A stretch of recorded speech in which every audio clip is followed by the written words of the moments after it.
WhatsApp guys, आज हम देखने वाले हैं वक्फ बोर्ड के गुंडों की निकली अंतिम यात्रा। वक्फ बोर्ड बिल पर रोना धोना। तो देखते हैं पूरी वीडियो क्या है पूरा मामला। मिस्टर मुन्ना भाई की वीडियो है, चैनल तो प्लीज सब्सक्राइब, वीडियो कर दें लाइक। 1 2 3 गो। ये अगर कानून बन जाएगा, उत्तर प्रदेश में 1,21,000 वक्फ की प्रॉपर्टीज है, 1,12,000 के पास कागज ही नहीं है। साफ बनवा देंगे मियाँ योगी बाबा, एक एक कागज खोज कर बनवा देंगे और तुमको ऊपर से धन्यवाद भी देंगे ये स्कीम बताने के लिए। वोट में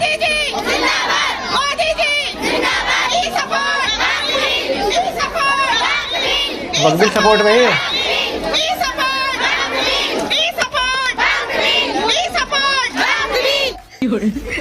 जमीन चाहिए वक्फ बोर्ड। जैसे कि आप सबको पता चल ही गया होगा कि कल यानी 2 अप्रैल 2025 को वक्फ बोर्ड संशोधन बिल का टेटुआ दबा दिया गया। 14 घंटे तक एक महत्वपूर्ण बहस हुई थी पक्ष और विपक्ष में।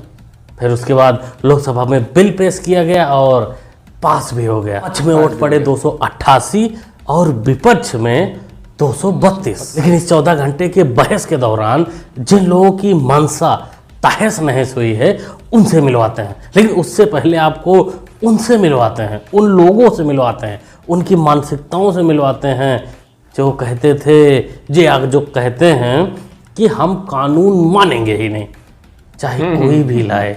तो मोटा भाई का जवाब सुनिए। यहां एक सदस्य ने कह दिया माइनॉरिटी इस कानून को स्वीकार नहीं करेगी। क्या धमकाना चाहते हो भाई? संसद का कानून है, सबको स्वीकार करना पड़ेगा।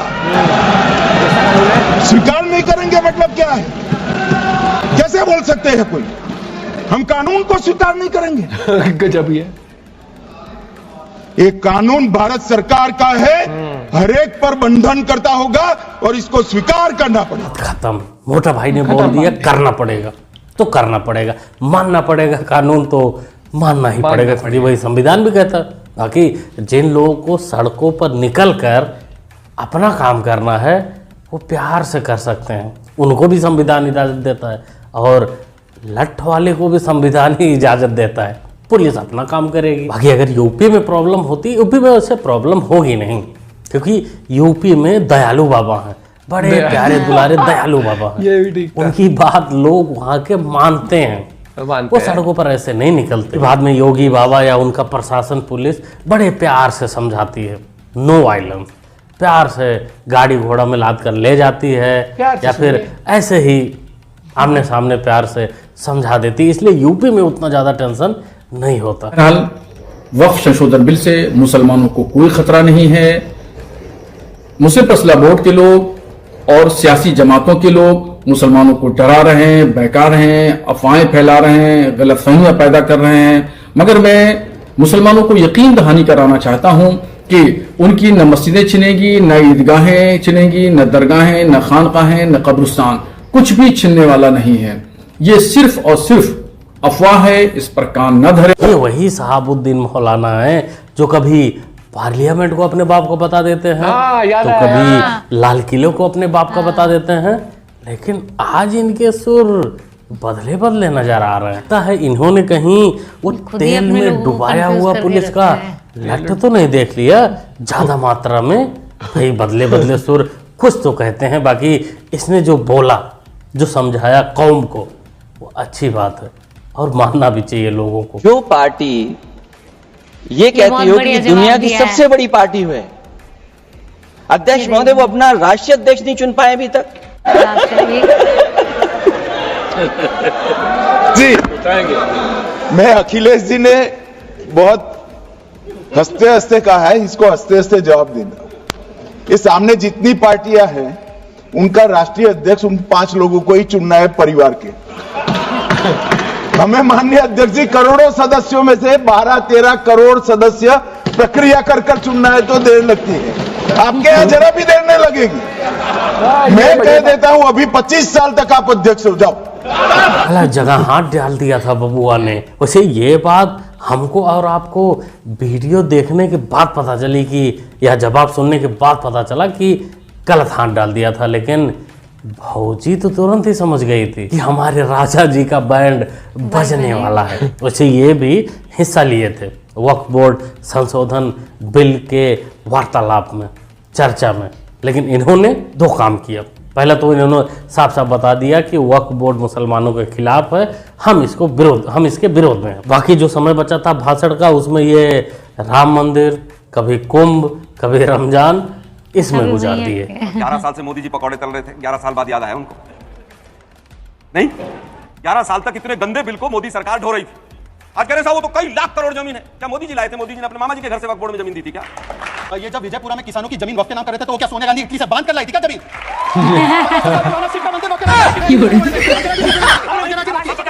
मैं पूछना चाहता हूँ कि 1500 साल पुराना शिव मंदिर जब घोषित कर दिया वक्फ की जमीन तमिलनाडु में, तो सोनिया गांधी के गांव से आया था क्या वो मंदिर?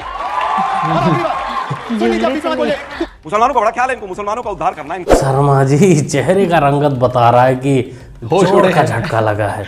इसी को कहते हैं खिसियानी बिल्ली खंभा नोचे। यहाँ जब अपना घर कांच का हो तो दूसरों के घर पर पत्थर ये बिल्कुल रिस्क नहीं लेने का, अपना ही ज्यादा नुकसान होता है। अरे मोदी जी तो एक मिनट को कह भी सकते हैं कि ये देश हमारे बाप का है, ये मिट्टी हमारे बाप का है, ये जमीन हमारे बाप का है, लेकिन आपकी माते bye bye tata goodbye. नहीं नॉन मुस्लिम क्या पॉइंट, आप मुझे करा दीजिए ना राम मंदिर में, आप मुझे कराइए राम मंदिर ट्रस्ट के अंदर। आप मुझे आप राम मंदिर, मैं भी राम जी का वंशज हूँ, कराइए ना मुझे, आप कराइए मुझे भी आप। मैंने कहा मैं राम जी का वंशज हूँ, बताओ मुझे, नहीं हूँ तो बताओ मुझे, नहीं हूँ कैसे नहीं हूँ? अरे जमानी जमा खर्च मुझे आप साबित कर दोगे, नहीं हूँ मैं आपको साबित कर दूंगा हूँ। इमरान मसूद चाचा, आपको साबित करने की जरूरत ही नहीं है कि आप राम जी के वंशज हो। दुनिया को पता है कि आप राम जी के वंशज हो, लेकिन सिर्फ इससे ही काम नहीं चलता।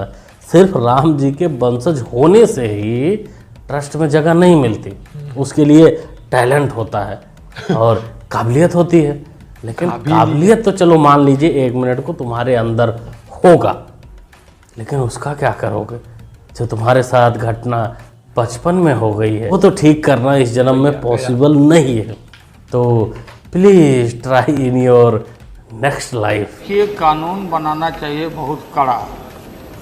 सारी ज़मीनें हड़प ली गई है, चाहे सरकारी हो या गैर, उसमें जो काम करने वाले लोग हैं सब बेच दिया है। प्राइम लैंड, ऐसा नहीं है कि कोई खेती वाली ज़मीन है। पटना के डाक बंगला पर जितनी प्रॉपर्टी थी ये सब पर अपार्टमेंट बन गया, सब लोगों ने लूट लाट लिया।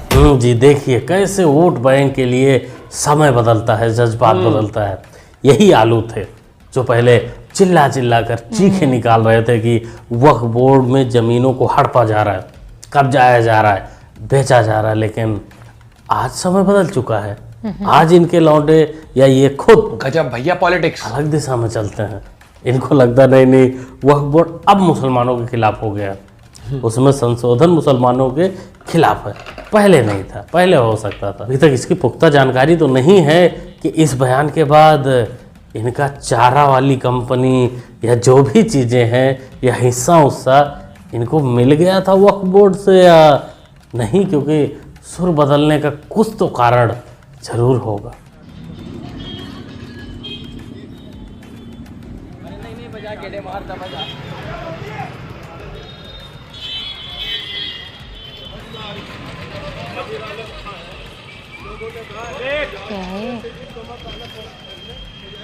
क्या हो रहा है यहाँ पर? ये यूपी है जनाब। यहाँ मौलाना को पुलिस वालों के साथ घुमाया जाता है और संदेश दिया जाता है कि देखो जी, मौलाना जैसे घूम रहे हैं वैसे आपको भी मौका मिलेगा घूमने का, लेकिन पत्थरबाजी नहीं करोगे तो पत्थरबाजी दंगा करने के बाद घुमाया तो ऐसे ही जाएगा मौलाना जैसे, लेकिन फिर रस्सी पे बांध कर और बदली चाल में। इसलिए सही जानकारी रखो, किसी के भड़कावे में आकर ऐसी वैसी हरकत मत कर देना, क्योंकि गर्मी भी आने वाली है और गर्मी में ठंडक बाबा जी बहुत अच्छी तरीके से देना जानते हैं। वक्फ की जमीन बेची जा सकती है? नहीं बेची जा सकती। आपकी मस्जिद की जमीन वक्फ की प्रॉपर्टी मुतवल्ली नहीं बेच सकता, मदरसे की जमीन वक्फ की प्रॉपर्टी ये मोहतमिम नहीं बेच सकता, लेकिन बेची गई करोड़ों की आमदनी है।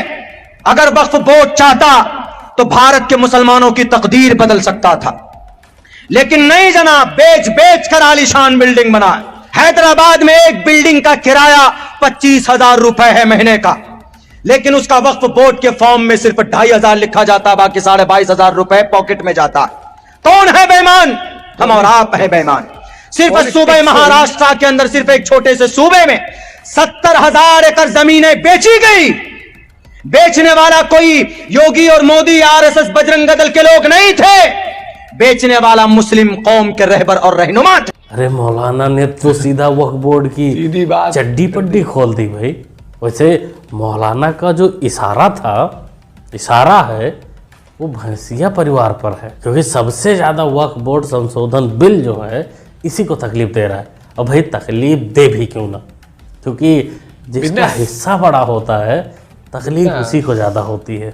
ओवैसी साहब के पास 3,000 करोड़ जो है अवैध संपत्ति पर, वक्फ की संपत्ति पर ओवैसी साहब का कब्जा है। आप देश के उद्योगपति को कह रहे हैं, ये भी देखिए ना, जब आप दूसरों पे उंगली उठा रहे हैं, पहले आप अपने घर में झांक लीजिए कि आप लोगों ने कितना कब्जा कर रखा है। आदिल हसन आपने कहा जांच करवा लीजिए, जांच होगी तो ये तो रोएंगे नहीं ना कि कागज नहीं दिखाएंगे, एक एक दस्तावेज की जांच होगी। बोले नरेंद्र मोदी को बोलिए कि अपनी डिग्री भी दिखा देंगे। हाँ, आप डिग्री पे आ गए, कैसी कागज पूरा डिग्री पे आ गए, यही फर्जी बनती है आप लोगों की, कभी गाय पे कभी डिग्री पे, इनसे कागज मांग लिए तो ये इधर उधर भाग गए। 3,000 करोड़ ये तो वक्त की संपत्ति के लिए छाती ठोकते हैं। ये असदुद्दीन ओवैसी ने 3,000 करोड़ रुपए की वक्त की संपत्ति पर अवैध रूप से कब्जा ओवैसी साहब ने कर रखा है हैदराबाद के अंदर। और जब इसकी जांच की बात करी तो प्रधानमंत्री की डिग्री याद आ गई। संशोधन बिल जब राज्यसभा में भी पास हो जाएगा, उसके बाद जब कानून बन जाएगा, तब बहुत कुछ याद आने वाला है इन जैसे लोगों को। जिनका छोटा मोटा हिस्सा है वो तो चलो बर्दाश्त कर लेंगे,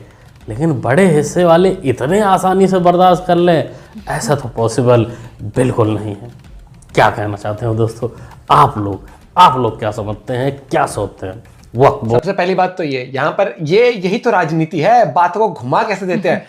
अगर इतने ही दूध के धुलो तो जो पूछा जा रहा है उस पर करो ना, दूसरा क्या कर रहा है वो छोड़। अभी जो टॉपिक ये है, अभी अगर टॉस हुआ है, आप बैटिंग करना चाहोगे बॉलिंग, मुंबई इंडियंस की टीम ना पिछले मैच में बहुत बढ़िया थी। अरे भाई तू आज की बात कर लेना, लॉजिकलेस बात कर रहे हैं, ऊपर से फिर वो क्या कहते हैं हम कानून को नहीं मानेंगे। वाह, कानून बन रहा है, तुम ये तो वाली बात हो गई, रेड लाइट जंप कर दी पुलिस से चालान कटेगा। हम तो मानते ही नहीं रेड लाइट क्या होता है, घर की सड़क है भाई। इसलिए कहता हूं नेताओं के भी ना फैन मत बनो, क्योंकि बहुत ऐसे हैं जो ऐसी ऐसी बातें करते हैं जिनकी बातें सुनकर आपको ना गुस्सा इतना आएगा, ठीक है। और दूसरी बात यहाँ पर एक और वो बढ़िया था कि आप राष्ट्राध्यक्ष क्यों नहीं चुन, आपको इतने टाइम क्यों लग रहा है? भाई साहब तुम्हें फैमिली वाली पॉलिटिक्स करनी है, वो एक पार्टी बड़े लेवल पर करती है तरीके से।